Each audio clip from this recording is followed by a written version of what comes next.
What is up, everybody? Welcome to Horror Movie Hustle. Today I am reviewing Willy's Wonderland from this year, 2021. Speaking of films from this year, I've decided that I'm going to be doing a top 10 favorites of 2021 edition of Snake by Juice podcast. So I'm going to be watching as many 2021 wide releases as I can for the remainder of the year, and I'll compile a list of my top 10 favorites, and we'll go over them on the show countdown style. That episode will be out sometime early January of 2022.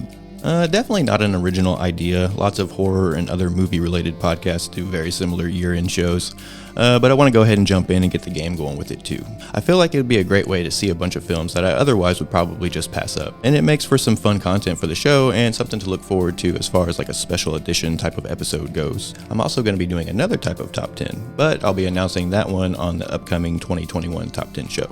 So stay tuned for that. Anyways, let's get into a quick synopsis for Willy's Wonderland, and then we'll get into the review. When his car breaks down, a quiet loner agrees to clean an abandoned family fun center in exchange for repairs. He soon finds himself waging war against possessed animatronic mascots while trapped inside Willy's Wonderland. This was a pretty fun one. Not my absolute favorite Nick Cage project of recent years, but pretty damn fun nonetheless. It definitely has a very heavy video game movie feel to it for sure.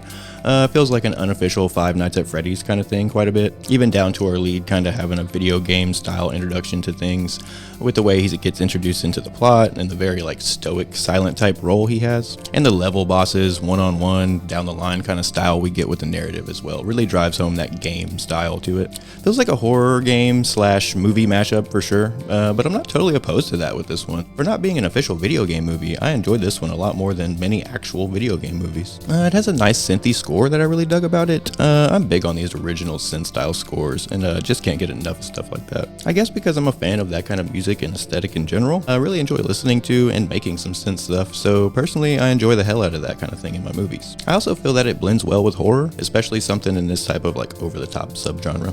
Speaking of over the top, man, the story and the plot to this one are pretty wild.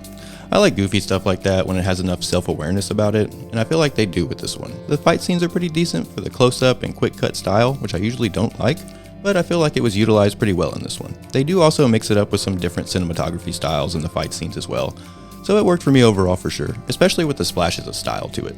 I'm also not the biggest CGI fan. I get it though, it's definitely a necessity and a great tool at times, but I'm just such a big practical effects fan, man. I'm an old school fan at heart, especially when it comes to effects, so I always end up praising the practical heavy stuff, but the mix of CGI and practical here worked pretty well for me. I think that was also utilized pretty well for the most part. We do get some pretty rough green screen stuff and whatnot here, but for me that kind of thing is pretty forgivable, all things considered. It kind of has like a bubblegum grindhouse feel to it, I'd say.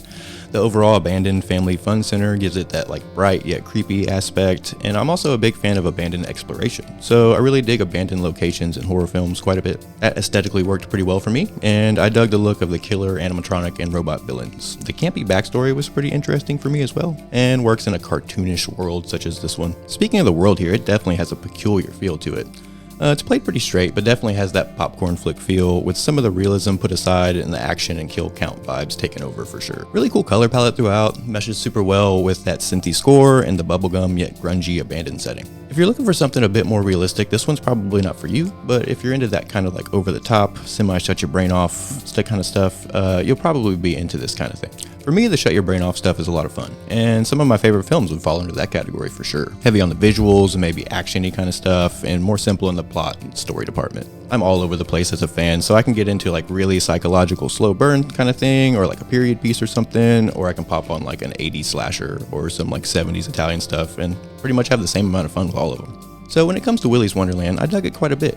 I wanted a bit more practical, but I am happy with what I got with it, and the CGI is utilized as a pretty good tool here in my opinion. I would be interested to see something like this with a bit more darker and mean-spirited tone overall, but still had a ton of fun with this regardless. Really dug the Nick Cage dance moves for sure, but would have liked maybe just a bit more dialogue from him here, but still pretty fun stoic character. But I think that's going to do it for the review. Don't forget to check out Horror Movie Hustle on social media, Facebook, Instagram, and Twitter, and subscribe here on YouTube for more reviews and whatnot. Y'all have a good one, and I'll see you next time.